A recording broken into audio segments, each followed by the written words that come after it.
Paano magbayad ng ITR? Unang option natin, Maya. Buksan ang Maya app at mag-login. Pumunta sa Bills. Itap ang Government.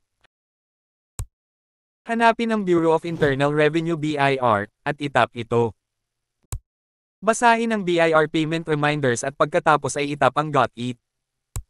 Ilagay ang mga kinakailangang detalye, tulad ng iyong taxpayer identification number. Sa branch code kung single entity, 50 ang ilagay. At halagang babayaran. Sa RDO code, itap ang drop-down arrow para pumili ng iyong RDO code.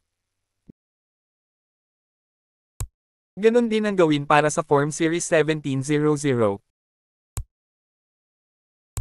Form Type 1701A, at Tax Type IT. Next, ang return period o ang petsa na sumasakop sa iyong tax return. Since annual ITR ang babayaran, piliin sa calendar icon ang December 31, 2024.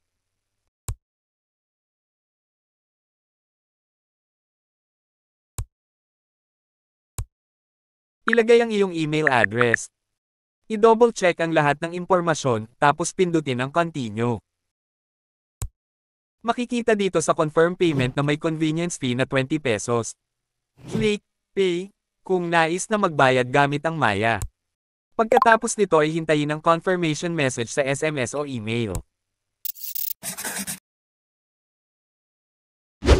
Ang second option natin ay Union Bank. Alam nyo bang walang convenience fee dito? Libre ang tax payment? Buksan ang Union Bank app at mag-login. Punta sa Pay Bill section. Itap ang Select Biller at pumunta sa Billers List. Hanapin ang Bureau of Internal Revenue BIR. Ilagay ang mga kinakailangang detalye, tulad ng iyong taxpayer identification number. Sa branch code kung single entity, 50 ang ilagay. Sa form type, itap ang drop-down arrow at piliin ang 1701A.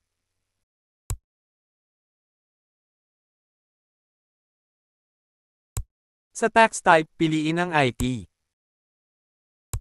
Next, ang return period o ang petsa na sumasakop sa iyong tax return.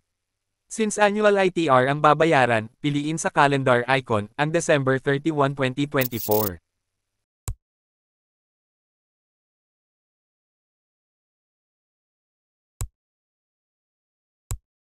Itap ang Next. Ilagay ang halagang babayaran at piliin ang UB account na gagamitin. Itap ang Next. I-double check lahat ng information.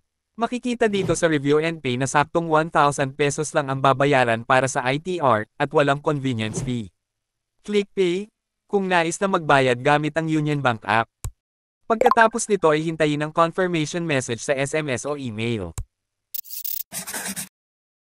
Kung gusto mo ng walang convenience fee sa pagbayad ng ITR, mag-Union Bank ka na.